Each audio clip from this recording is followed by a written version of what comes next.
Oke, pada video ini kita akan membahas soal UTS 2021 mata kuliah Kalkulus 1.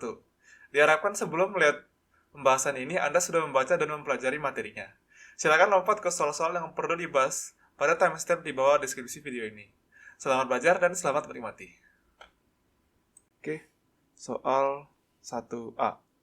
Tentukan turunan pertama dan turunan kedua dari X pangkat 3 tambah 3x kuadrat Y min 6xy kuadrat plus 2y pangkat 3 sama dengan 0 di titik 1,1. Ini kita harus gunain turunan implisit ya, gara-gara bentuknya agak rumit untuk dibuat sama dengan Y doang. Berarti kita harus cari turunan d per dx dari x pangkat 3 tambah 3x kuadrat Y kurang 6xy kuadrat tambah 2y pangkat 3 sama dengan 0 di per dx 0 di titik 1,1. Kita turunin satu-satu ya. D per dx dari x pangkat 3 ini sama dengan 3x kuadrat. Terus D per dx dari 3x kuadrat Y sama dengan ini U sama dengan 3x kuadrat, berarti U aksen sama dengan 6x. Dan kalau V sama dengan Y, berarti V aksen sama dengan Y aksen. Berarti U aksen V itu 6xy ditambah 3x kuadrat Y aksen. Terus D per dx dari min 6x y kuadrat ya. Ini sama dengan, sama kita lagi, turunan dari min 6x itu min 6, terus ini y kuadrat ditambah min 6x turunan dari y kuadrat yaitu 2y y aksen. Lalu d per dx dari 2y pangkat 3 itu 6 y kuadrat turunan dari y terhadap x itu y aksen. Lalu d per dx dari 0 yaitu 0 yaitu 0. Nah, sehingga ini sama dengan 3x kuadrat tambah 6xy plus 3x kuadrat y aksen dikurang 6y kuadrat dikurang 12 x y aksen tambah 6 y kuadrat y aksen sama dengan 0. Kita buat semua yang ada y aksen di ruas kiri, terus yang tidak ada di ruas kanan. Berarti ini jadi y aksen 3x kuadrat dikurang ya 12 y aksen 12 xy ditambah y aksen 6y kuadrat sama dengan min 3x kuadrat plus min 6xy terus plus 6y kuadrat. Oke, ini kita simpan dulu karena bakal kita pakai lagi untuk cari turunan kedua ya.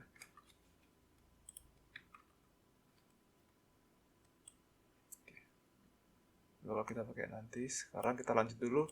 Nah, karena kita cuma suruh cari titik di 1,1, kita bisa langsung substitusi X sama dengan 1 dan Y sama dengan 1. Jadi ini sama dengan Y aksen 3 kali 1 kuadrat dikurang Y aksen 12 dikali 1 dikali 1 tambah Y aksen 6 dikali 1 kuadrat dikurang min 3 dikali 1 kuadrat dikurang 6 dikali 1 dikali 1 tambah 6 dikali 1 kuadrat. Ini jadi 3Y aksen min 12Y aksen plus 6Y aksen sama dengan min 3 kurang 6 tambah 6. Nah, ini berarti jadi min 3Y aksen ini jadi min 3. 3Y aksen sama dengan 1 di titik 1,1. Lanjut, sekarang kita harus cari turunan keduanya di titik 1,1. Nah, ini bakal lebih ribet lagi. Jadi, kita bakal substitusi nilai X sama dengan 1, Y sama dengan 1, dan Y aksen sama dengan 1 setelah kita turunin masing-masing komponen ini ke dalam turunan keduanya. Supaya persamaannya tidak terlalu panjang, dan yang kita carikan kebetulan hanya di titik 1,1. Jadi pertama kita coba dulu turunin D per dx dari Y aksen 3x kuadrat. Kalau misalnya U nya Y aksen, berarti U aksen sama dengan Y double aksen kan. Terus V itu 3x kuadrat, berarti V aksen sama dengan 6x. Berarti ini jadi Y double aksen dikali 3x kuadrat tambah Y aksen dikali 6x. Nah, kita bisa langsung substitusi. Jadi Y double aksen dikali 3 dikali 1 kuadrat tambah 1 dikali 6 dikali 1 sama dengan Y double aksen sama dengan 3 Y double aksen ditambah 6. Lanjut, yang kedua itu turunan D per dx dari min Y aksen 12xy sama dengan, nah kalau misalnya U nya min Y aksen, berarti U aksen sama dengan min Y double aksen. Terus kalau V nya 12xy, berarti V aksen sama dengan 12y ditambah 12x Y aksen, gitu ya. Ini jadi min Y double aksen dikali 12xy ditambah min Y aksen kali 12y tambah 12x Y aksen.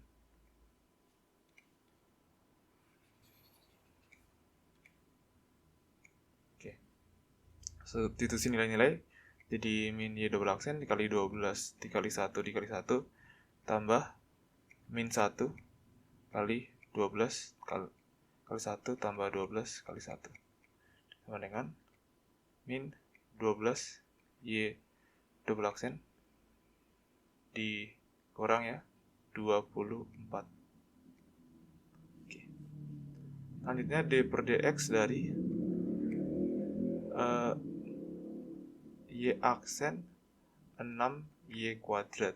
Oke, ini berarti kalau misalnya U nya Y aksen, berarti U double aksennya U aksennya sama dengan Y double aksen.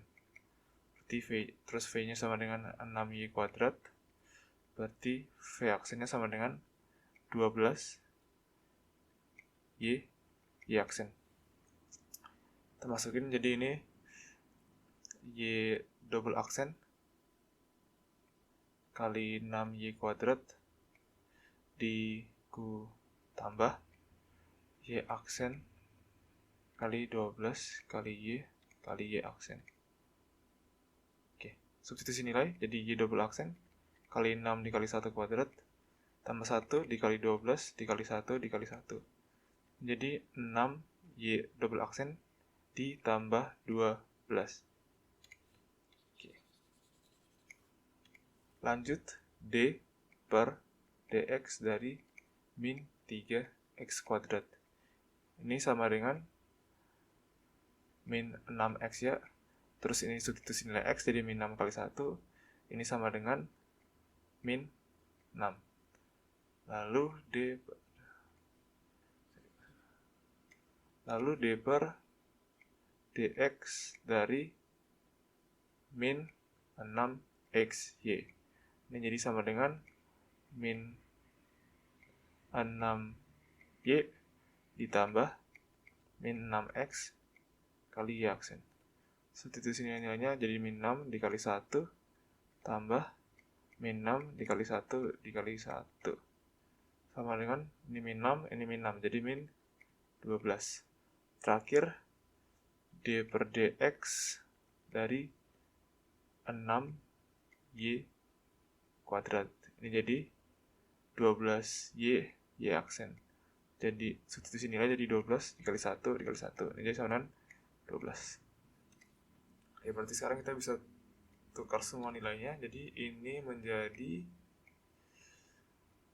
3y double aksen plus 6 min 12y double aksen min 24 plus 12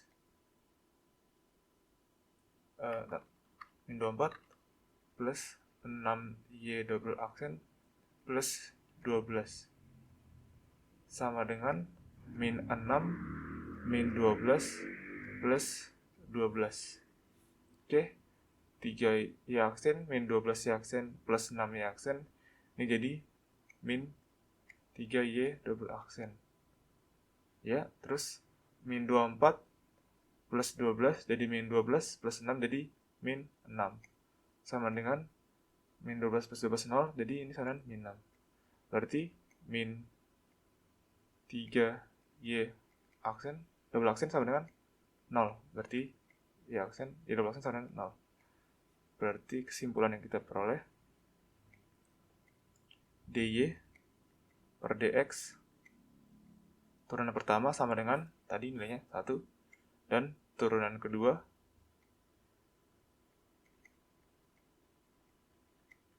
adalah 0 di titik 1,1.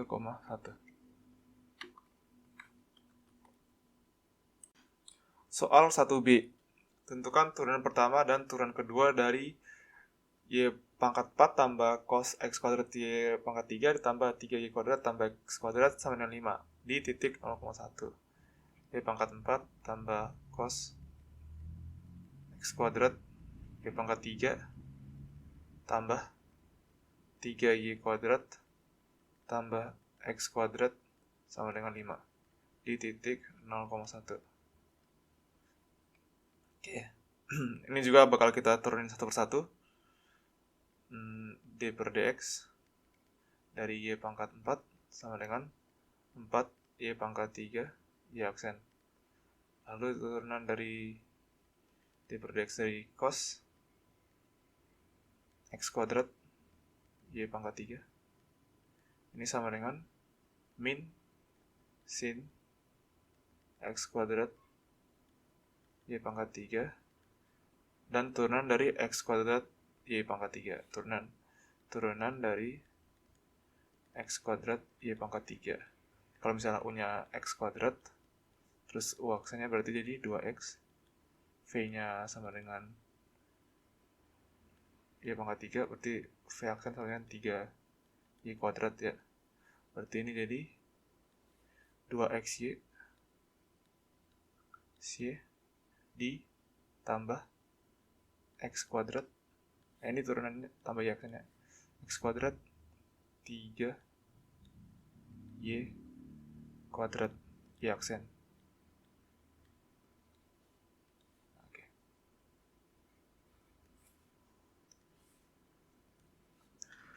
Lanjut, turunan D per dx dari 3y kuadrat sama dengan 6y y aksen ya. Terus D per dx dari x kuadrat sama dengan 2x. Dan D per dx dari 5. D per dx dari 5 sama dengan 0. Maka ini bisa kita ubah turunannya menjadi 4y 3y aksen kurang sin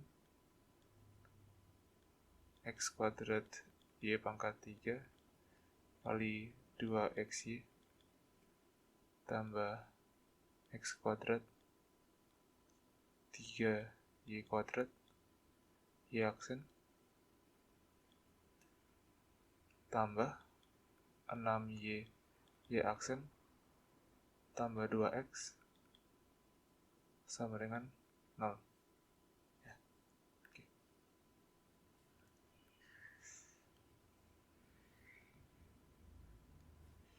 Ini bisa kita pecah kedua ya, pecah 2 jadi min 2xy kuadrat 2xy pangkat 2xy pangkat 3 ya. Ini jangan salah tulis, ini itu 2xy pangkat 3 dikali sin x kuadrat y pangkat 3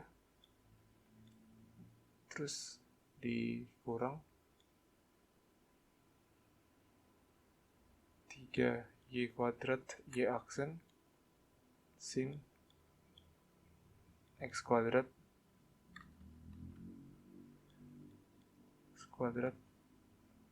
y pangkat 3.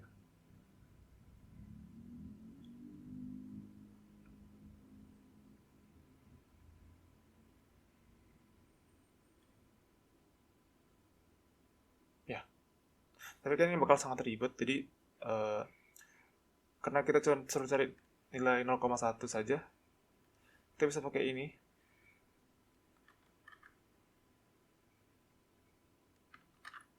Terus kita langsung substitusi x sama dengan 0 dan y sama dengan 1. Sehingga kalau kita substitusi di sini, nilainya x sama dengan 0 dan y sama dengan 1, ini jadi 4 1 pangkat 3 dikali y aksen dikurang sin 0 kuadrat dikali 1 pangkat 3 2 dikali 0 dikali 1 pangkat 3 tambah 3 dikali 1 kuadrat tambah dikali y aksen ditambah 6 dikali 1 dikali y aksen tambah 2 dikali 0 sama dengan 0. Oke. Sini jadi 4 1 ini jadi 4y aksen sama dengan dikurang sin 0 dikali 0 ditambah 3y aksen ya, 3y aksen. Oke. Tambah 6y aksen plus 0 sama dengan 0. Sin 0 itu 0, berarti ini 0 dikali ini tuh 0. Jadi 10y aksen sama dengan 0. Berarti y aksen sama dengan 0. Oke. Ini untuk turunan pertamanya, titik 0,1. Selanjutnya kita bakal gunakan kembali ini untuk cari turunan keduanya. Jadi ntar kita turunin satu per satu, terus langsung kita substitusi nilai x sama dengan 0, Y sama dengan 1 dan Y aksen sama dengan 0, karena ini bakal jadi sangat panjang kelihatannya ya.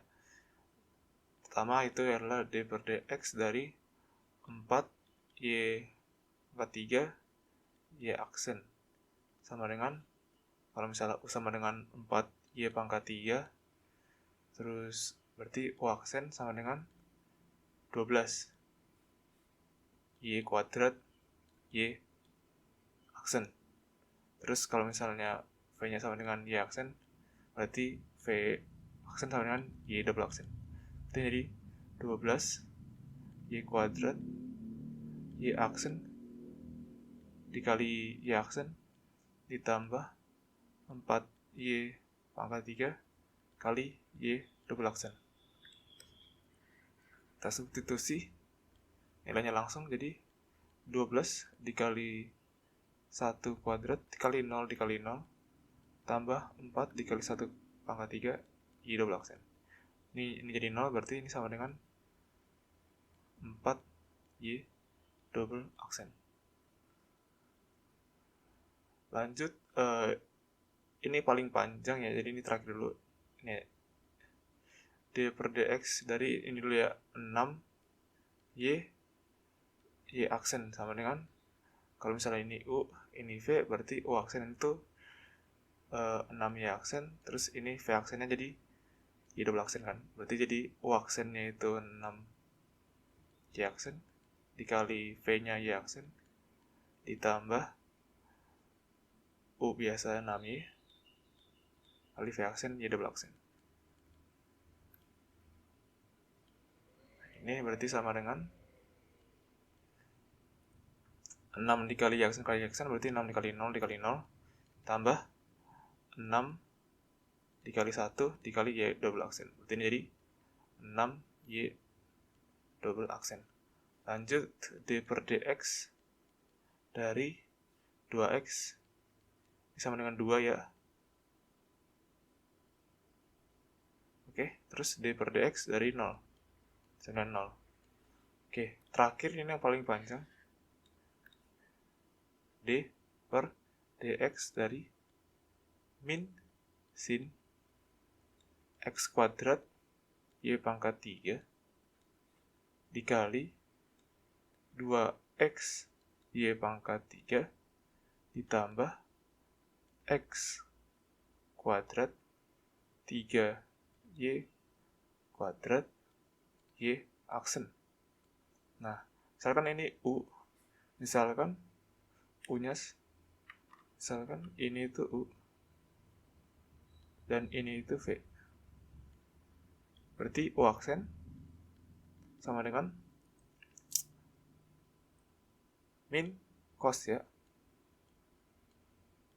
x kuadrat Y pangkat 3 dikali turunan dari x kuadrat Y pangkat 3, yaitu ini ya, 2x Y pangkat 3 ditambah x kuadrat 3Y kuadrat Y aksen. Terus sekarang V aksen. V aksen sama dengan turunan dari ini. Turunan dari 2x Y pangkat 3 berarti D per dx dari 2x Y pangkat 3.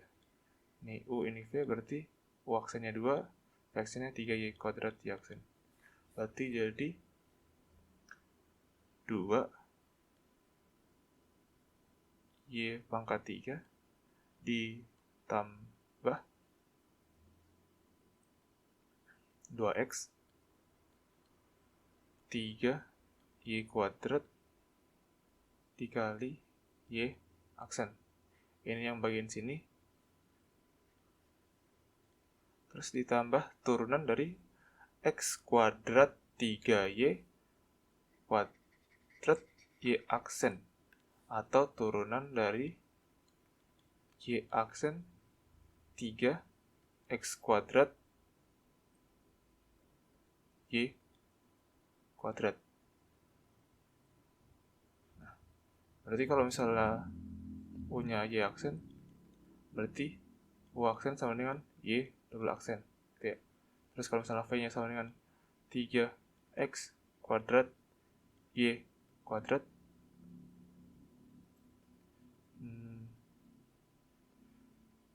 v aksen sama dengan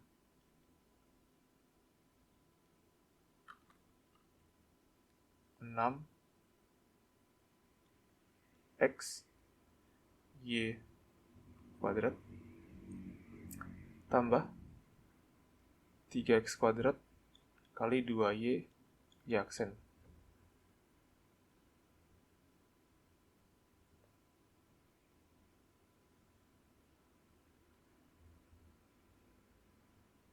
Ya, berarti ini turunnya jadi tambah u aksen v berarti y double aksen dikali 3x kuadrat ditambah y kuadrat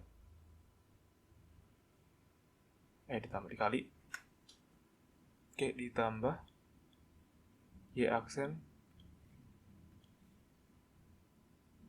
dikali v aksen ini ya, 6x y kuadrat ditambah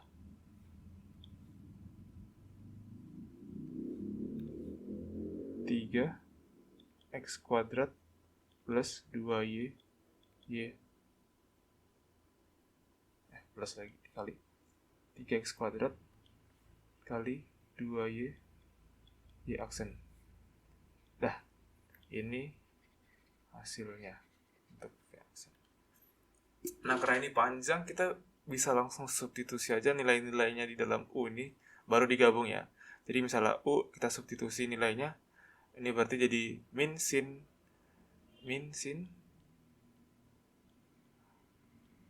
x kuadrat y ini berarti 0 kuadrat kali 1 pangkat 3 ya. Ini sama dengan 0 ya. Terus v sama dengan 2 dikali 0 dikali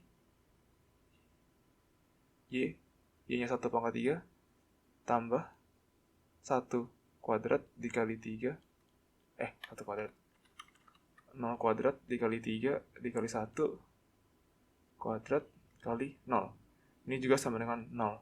Nah, kan ini kan turunan dari ini kan berarti jadi ntar jadi u aksen v ditambah u v aksen. Nah, tapi kan ini u sama v nya 0 ya. Berarti jadi u aksen kali 0 tambah 0 dikali v aksen. Berarti ini sama dengan 0. Nah, jadi ini ntar nilainya jadi 0 semuanya ya. Ya. Sehingga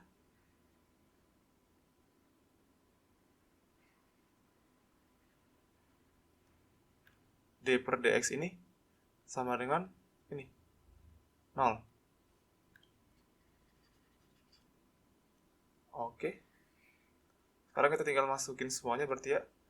Y pangkat 4 itu sama dengan di sini turunannya yang ini 4y double aksen.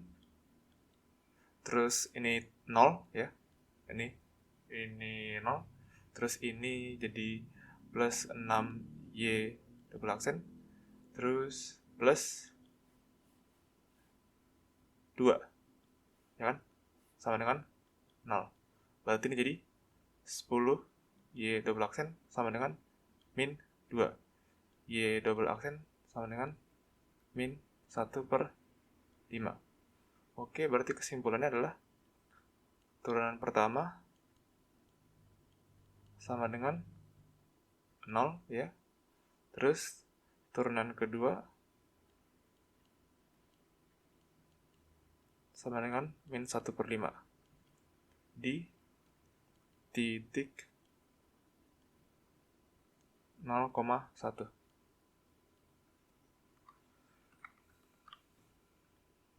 Soal 2.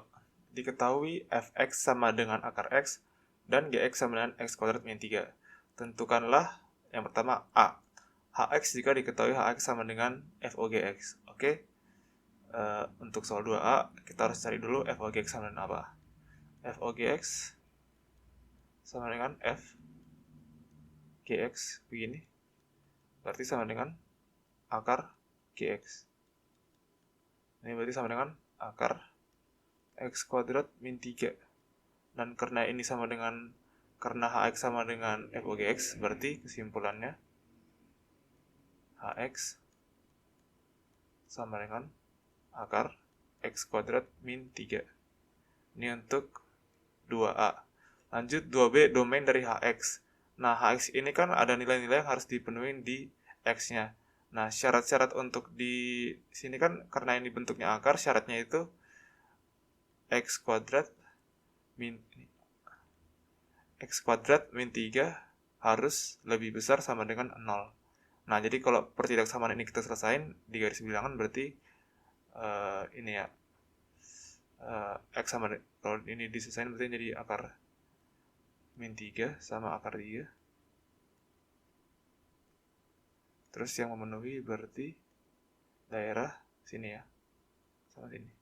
Berarti domain dari HX sama dengan X lebih kecil sama dengan min akar 3, atau X lebih besar sama dengan akar 3. Oke, itu untuk yang B.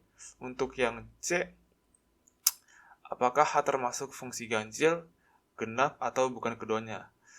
Paling nggak, kalau fungsinya genap kan berarti HX sama dengan H min X ya. H min X kan. Nah, ini untuk ini untuk genap ya, ini untuk genap. Kalau ganjil itu berarti HX sama dengan min H min X gini kan. Bentar. Kapan?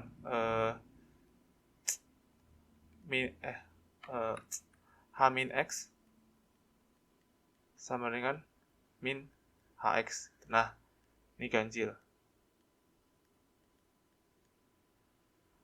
Berarti kita coba cari dulu HX berapa. HX itu kan sama dengan akar X kuadrat min 3.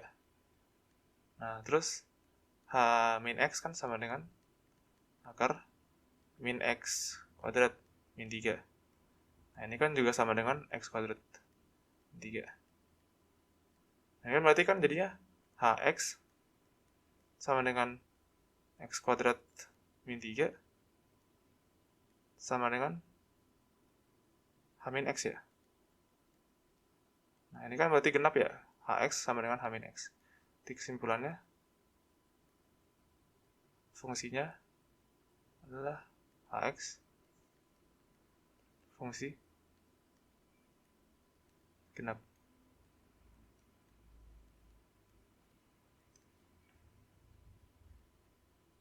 Lanjut, gambar grafik dari HX. Nah, karena grafiknya genap, kita bisa cari semua nilai yang di samping semua nilai di samping kanannya dari ke grafiknya. Terus yang kirinya cuman cerminannya gitu jadinya, karena dia fungsi yang genap, jadi simetris terhadap sumbu Y. Kita punya ini garis HX, ini X. Kalau kita buat nilainya X kuadrat sama dengan 3, berarti HX sama dengan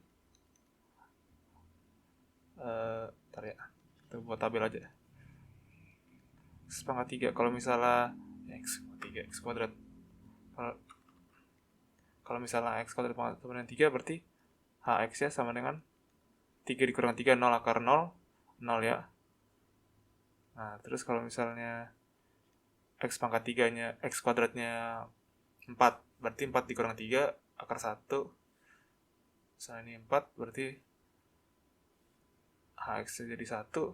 Lalu kalau kita buat 7 lah ya, 7, X kuadratnya 7, berarti 7 dikurang 4, 7 dikurang 3, 4, akar 4 itu 2. Lalu berapa lagi nih? 12 berarti ya. 12 dikurang 3 itu 9, akar 9 itu 3.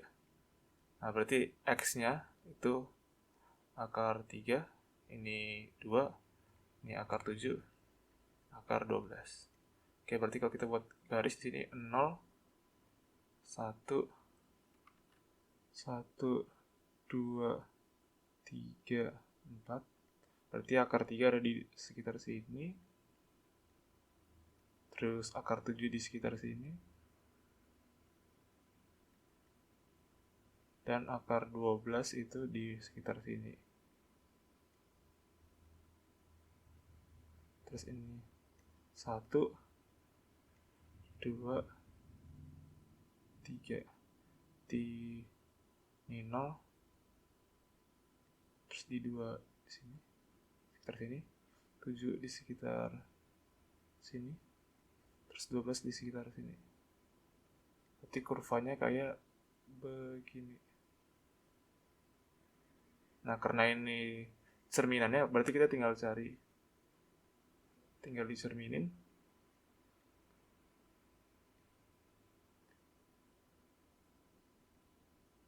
Sini, kita sekitar di sini ya. Terus di sini. Terus di sini. Dan di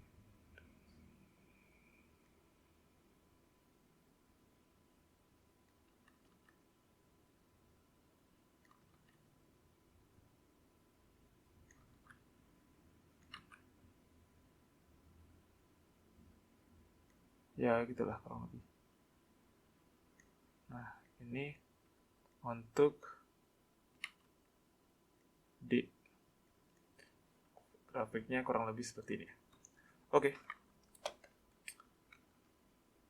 Soal nomor 3. Tangki tanpa tutup bervolume 1125 cm3 dengan alas persegi bersisi X cm dan kedalaman Y cm.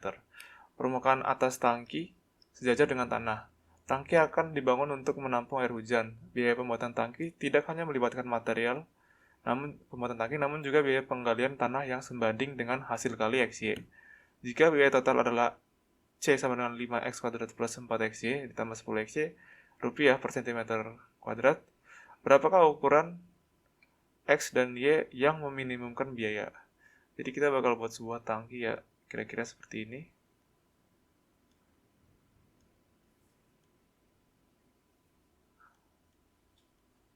Dengan kedalaman X, Y, dan sisi-sisinya X dan X. Dengan volume sama dengan 1125 cm kuadrat. Berarti rumus volume kan panjang kali lebar kali tinggi ya. Jadi untuk nyari Y kita bisa buat jadi 1125 per X kuadrat. Nah, pertanyaan di soal adalah berapa biaya minimum yang bisa kita cari berdasarkan nilai X dan Y, di mana C sama dengan 5x kuadrat plus 4xy plus 10xy. Gimana cara kita meminimumkan C dengan memilih X dan Y yang tepat? Ini adalah permasalahan maksimum dan minimum. Kita bisa gunakan turunan pertama dari C, di mana nilainya adalah 0. Nah, sebelum kita turunin, kita bisa substitusi dulu nilai Y sama dengan ini. Jadi C sama dengan 5x kuadrat ditambah 4x dikali 1125 per X kuadrat. Ditambah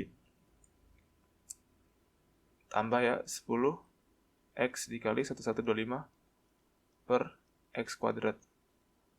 Nah, ini jadi sama dengan 5x kuadrat ditambah 20 kali 1125 per X tambah 1250 per X. Nah, ini kita turunin. Kita buat jadi C aksen sama dengan 10x ditambah ini jadi 2250 0 kali min 1 x kuadrat ditambah 11250 kali min 1 x kuadrat. Nah, kita harus cari nilai C aksen sama dengan 0 dan kita cari dalam X nilainya berapa di situ. Ini jadi sama dengan 10x dikurang 22550 per x kuadrat tambah 11250 per x kuadrat. Kedua harus kita kali x kuadrat, jadi 0 sama dengan 10x pangkat 3. Ini min ya, ini min 33,750.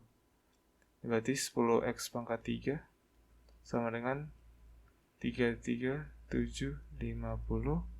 X pangkat 3 sama dengan 3375. Nah, ini berarti X sama dengan 15 cm. Kita udah dapat X, sekarang kita cari Y dengan substitusi ke nilai Y. Y sama dengan 1125 per X, yaitu 15 kuadrat. Ini kalau kita bagi 15, ini jadi sama dengan, kita bagi 5, ini jadi 25 per 15 dikali 3, 15 kali 3, ini berarti sama dengan 75 per 15 sama dengan 5 cm. Oke, berarti kita dapat bahwa biaya minimum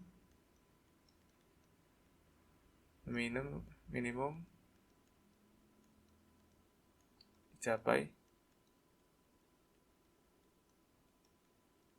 saat ukuran X sama dengan 15 cm dan Y sama dengan 5 cm. Oke. Lanjut soal nomor 4. Tentukanlah nilai A dan B agar fungsi berikut continue untuk setiap bilangan real X, di mana fx sama dengan ax plus 5b. Oke, bentar ya. Fx sama dengan fungsi piecewise, di mana dia sama dengan ax plus 5b jika x lebih kecil sama dengan 0, sama dengan x kuadrat plus 3a min b jika 0 lebih kecil dari x lebih kecil sama dengan 2, dan 3x min 5 ketika x lebih besar dari 2. Nah, ini kan fungsinya fungsi linear sama fungsi kuadrat ya. Nah, untuk fungsi linear sama kuadrat ini, mereka itu di dalam interval itu selalu continue ya, kecuali di batas-batas ujungnya nih. Sehingga yang harus kita perhatiin sekarang itu adalah batas ujung dari setiap perubahan fungsinya ini, yaitu di titik x sama dengan 0 sama x sama dengan 2 gitu. Nah, jadi kita harus uji coba apakah kita harus buat x di 0 sama x di 2 itu harus continue. Dan karena di sini fungsinya masih dalam A dan B, kita belum bisa memastikan mereka continue. Nah, untuk bisa membuat mereka continue sesuai teoremanya, kita harus punya nilai limit di titik tersebut, dan nilai limit itu harus sama dengan fx. Misalnya gini, jadi di titik x menuju c dari fx harus sama dengan fc di setiap c pada interval fungsinya. Ini menandakan bahwa fungsi tersebut continue. Nah, sehingga di sini kita harus mastiin bahwa di titik 0 dan di 2 itu harus ada limitnya. Karena kalau misalnya tidak ada limit, berarti fungsi tersebut tidak dapat memenuhi persamaan ini. Cara biar kita tahu ada limitnya gimana? Nah, ingat bahwa suatu titik ada limit jika dia punya limit. Jika limit x menuju c dari kiri sama fx sama dengan limit x menuju c dari kanan fx. Kalau misalnya mereka punya kedua ini dan nilainya sama, berarti dia punya limit dengan nilai tersebut. Nah, jadi ini persamaan yang bakal kita pakai. Oke, itu yang kita perlukan sekarang. Nah, untuk x sama dengan 0, kita harus cari dulu limit x menuju 0 dari kiri fx. Nah, kalau misalnya menuju 0 dari kiri, berarti fungsi yang kita pakai adalah ini ya, AX plus 5B. Nah, berarti kita masukin limit X menuju 0 dari kiri, AX plus 5B. Nah, kita bisa langsung substitusi ya. Ini jadi 0 plus 5B sama dengan 5B. Lalu untuk limit X menuju 0 dari kanan, Fx, berarti yang kita pakai adalah dari kanannya 0, yaitu yang ini ya. X kuadrat ditambah 3, limit X menuju 0 dari kanan, X kuadrat plus 3A min B. Jadi sama dengan 0 kuadrat plus 3A min B. Ini sama dengan 3A min B ya. Nah, jadi untuk di titik 0, supaya fungsinya kontinu, maka limit kiri dan limit kanannya harus sama. Berarti 5B harus sama dengan 3A min B. Atau kita bisa buat ini, kita tambah B. Berarti 6B sama dengan 3A. Atau 2B sama dengan A. Ini persamaan pertama yang harus dipenuhi. Lanjut yang kedua adalah di titik 2. Titik kedua, yaitu X sama dengan 2. Di sini limit X menuju 2 dari kiri itu adalah ini ya, X kuadrat plus 3A min B. Ini berarti sama dengan kita masukin X berarti jadi 4 plus 3A min B. Oke. Lalu untuk limit X menuju 2 dari kanan, kita pakai yang 3X min 5 ya. Berarti 3X min 5 sama dengan 3 dikali 2 itu 6 dikurang 5 sama dengan 1. Sehingga untuk yang kedua, limitnya juga harus sama dari kiri dan kanan. Di limit X menuju 2 dari kiri Fx harus sama dengan limit X menuju 2 dari kanan Fx. Oke. Berarti 4 plus 3A min B harus sama dengan 1. Nah, ini adalah persamaan kedua. Nah, kita bisa substitusi persamaan 1 ini, kedua, yaitu A sama dengan 2B kan. Berarti kita bisa buat ini jadi 4 ditambah 3. Ini kita substitusi 1, kedua, persamaan 2. Kita dapat bahwa ini jadi 4 ditambah 3A-nya 2B. 2B min B sama dengan 1. Berarti 1 kedua rows dikurang 4, berarti jadi ini min 3. Terus ini 6B min B. Ini jadi 5B sama dengan min 3. Berarti B sama dengan min. Berarti B sama dengan min 3 per 5. Nah, terus kan A kan sama dengan 2B. Berarti A sama dengan 2 min 3 per 5. Jadi sama dengan min 6 per 5. Sehingga kesimpulannya, kalau misalnya fungsi ini mau kontinu, maka nilai A dan B yang harus dipenuhi adalah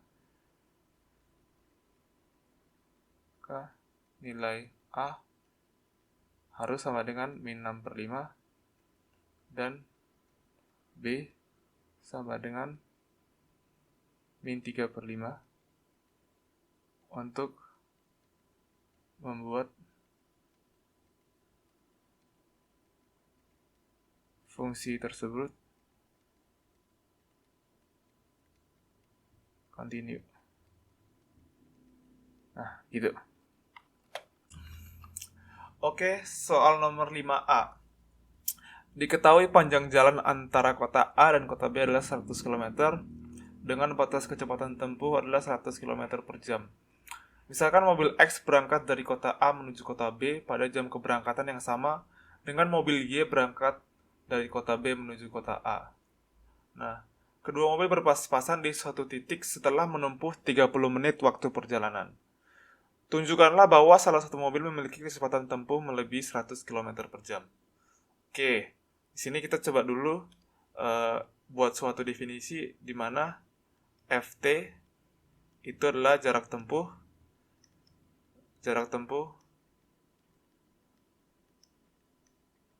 mobil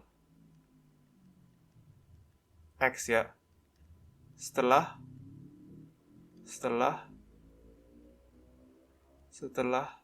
T jam. Dan GT itu jarak tempuh mobil Y setelah T jam. Oke? Nah, jadi kita harus bisa buktiin bahwa salah satu dari FT dan GT ini dari kurun waktu 0 sampai 30 menit itu salah satu dari mereka itu kecepatannya itu lebih dari 100 km per jam. Nah, tapi di sini tuh informasi yang diberikan kurang banyak untuk bisa buktiin ini satu persatu gitu. Nah, tapi kita juga dari soal ini kita tahu bahwa setelah 30 menit mereka itu bertemu di perjalanan yang jaraknya itu 100 km, ya kan? Nah, jadi kita bisa buat suatu fungsi lagi HT, di mana HT itu FT ditambah GT. Nah, ini dari sini kita bisa cari suatu pembuktian. Di mana kan ini kan HT ini kan penjumlahan dari kedua jaraknya ini kan, kedua jaraknya. Dan kita tahu bahwa HT ketika dia 0,5 yaitu setengah jam 30 menit mereka sudah menempuh 100 km. Ya kan? Karena mereka bertemu nih dari yang X mobil dari kota A dan mobil Y dari kota B. Kalau mereka bertemu berarti jarak yang ditempuh oleh kedua mobil tersebut adalah 100 km, ya kan? Nah, jadi kita bisa buat suatu grafik untuk fungsi HT sendiri. Sini. Kan? HT. Sini. T ini HT. Terus kita tahu bahwa dia bakal mencapai 100 km ketika sudah dalam waktu 0,5 jam gitu kan ya. Nah, itulah. Jadi rata-rata kecepatan HT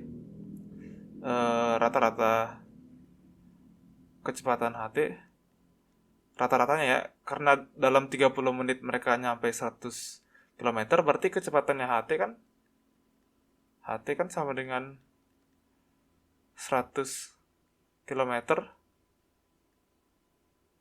per 0,5 jam, ya kan? Ini berarti jadi 200 km per jam kan? Kecepatan total dari kedua mobil tersebut. Sehingga sekarang kita bisa buktiin A ini jika kita bisa tahu ini kan dari grafik ini kan ini grafik panjang jarak yang ditempuh ya dari waktu 0 sampai 0,5. Kita bisa buktiin ini kalau misalnya kita ketemu kecepatan dari selang waktu ini di mana kecepatan dari ini salah nih. Maksudnya itu 100 km per jam. Ini tuh H aksen ya, kecepatan ya, karena ini kan diturunin terhadap T. Nah, ini berarti HT ya. Kita harus menemukan titik di mana dia lebih besar dari 200 km per jam. Kayak gini. Karena kalau misalnya kita bisa buktiin bahwa ada titik di mana waktu di mana kecepatan kedua mobil itu lebih besar dari 200 km per jam, berarti kan pasti salah satu dari mereka harus di atas 100 km kan? Karena kalau misalnya kita paksa satunya itu nggak nyampe 100 km doang, misalnya cuma nyampe 100 doang, kan kalau misalnya di atas 200 berarti yang satu lagi harus di atas 100 gitu, harus di atas 100. Karena kita udah buktiin bahwa totalnya mereka tuh 200. Nah, cara kita bisa buktiin bahwa ada titik yang lebih besar dari 200 km per jam dari jarak tempuh ini gimana? Ya kan kita kan punya fungsi ini ya, fungsi fungsi jarak yang ditempuh ini terhadap waktunya kan.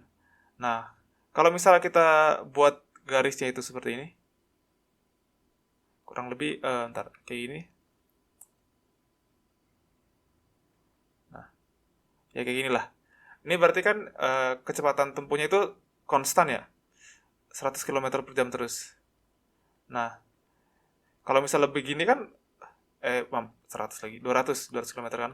Nah, kalau misalnya 200 km per jam terus kan berarti ini nggak bisa terbukti ya. Kalau misalnya kecepatannya ini konstan 200 km per jam dari awal, eh, kita nggak bisa membuktikan ini. Nah, tapi dari soal kan kita tahu bahwa mobilnya itu berangkat. Karena mobilnya berangkat, berarti udah pasti laju awalnya itu nol gitu. Nah, karena laju awal dari fungsi ini itu nol, nggak mungkin kecepatannya itu konstan selama di titik ini, di daerah ini. Sehingga kalau misalnya kita grafikin kurvanya itu lebih seperti ini nih. Nah, kurang lebih mungkin seperti ini kurvanya. Nah, selanjutnya kita harus cari eh, apakah ada titik di daerah sini, titik di daerah sini yang kemiringan atau kecepatannya itu lebih dari 200 km per jam. Nah, untuk itu kita bisa gunakan teorema ini nih.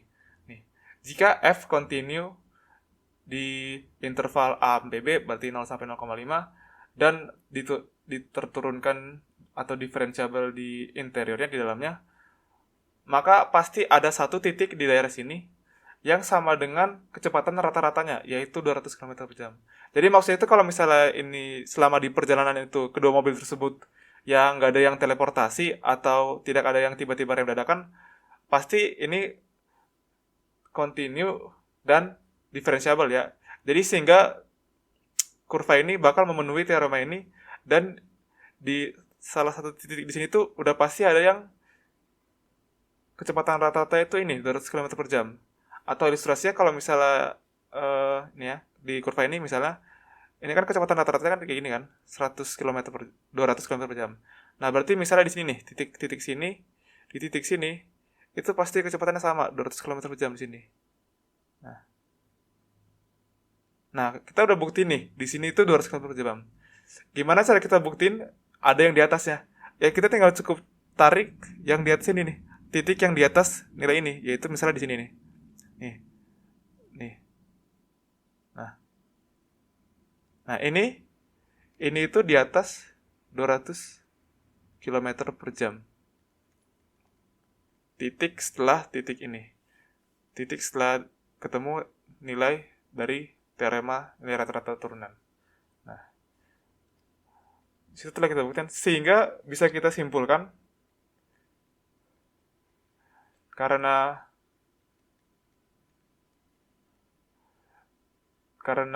kedua mobil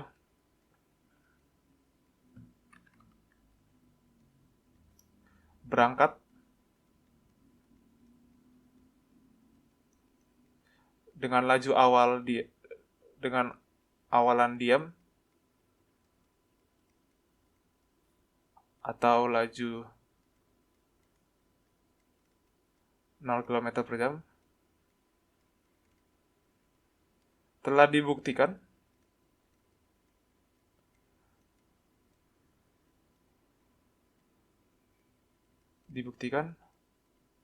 melalui teorema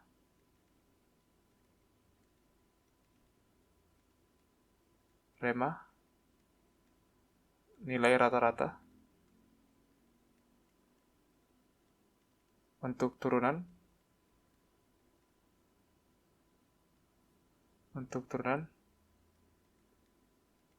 bahwa ada salah satu mobil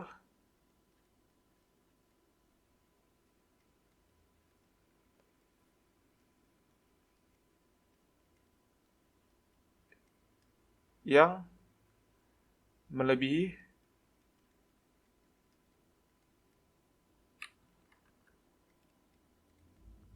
100 km per jam.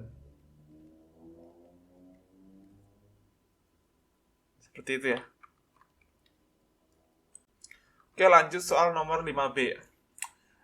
dengan pernyataan yang sama, andaikan selama perjalanan kecepatan tempuh mobil X tidak pernah melebihi 90 km per jam. Berapakah kecepatan tempuh sesaat mobil Y selama perjalanan? Nah, karena di sini tadi kita udah buat FT ya. Tadi dari jarak tempuh dari mobil X. Karena FT kecepatannya berarti F aksen T tidak pernah melebihi 90 km per jam. Nah, diinformasikan kita tahu bahwa mereka bakal berpas-pasan ya. Mobil X dan mobil Y bakal ketemuan 30 menit setelah berangkat.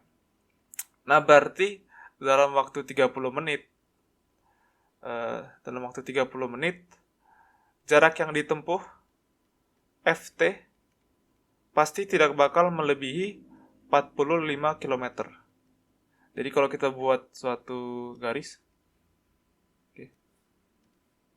kota A, ini kota B, terus ini mobil X, terus mereka misalnya berpas-pasan di sini, ini titik temu X sama Y, jarak ini tidak boleh, misalnya jaraknya A tidak mungkin, atau ini jaraknya FT kan, ini tidak mungkin melebihi 45 km kan.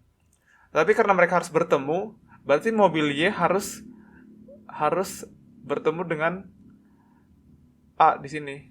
Dan karena bertemu dengan mobil X, dan karena mobil X-nya tidak melebihi 45 km, jarak dari GT berarti harus lebih besar dari 55 km gitu. Jarak yang ditempuh 5. Atau ini bisa lebih rinci bahwa jarak FT dalam 30 menit itu dari daerah 0 sampai FT sampai 45. Dan karena mereka harus bertemu setelah 30 menit gitu kan, jadi jarak yang ditempuh mobil Y dalam 30 menit adalah dari 55 sampai 100 gitu dalam 30 menit. Oke. Sehingga kecepatannya untuk mobil Y, kecepatan mobil Y itu adalah batas bawahnya itu sama dengan 55 per 0,5 jam ya, 110 ya kan, kilometer untuk mencapai jarak paling dekat. Kalau misalnya FT-nya nyampe 90 km, terus batas atasnya itu kalau misalnya X-nya lambat banget, ya berarti 100 per 0,5, yaitu 200 km. Itu jadi karena batas dari mobil X-nya tidak bisa melebihi 90 km, berarti batas dari G-nya itu atau mobilnya itu harus minimal 110 supaya mereka bertemuan di 30 menit pertama perjalanan. Sehingga kesimpulannya, kecepatan tempuh sesaat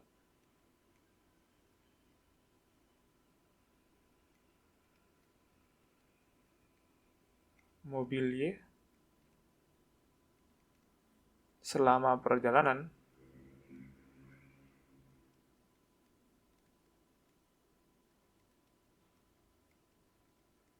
berada di antara 110 km per jam ya, sampai 200 km per jam. Oke.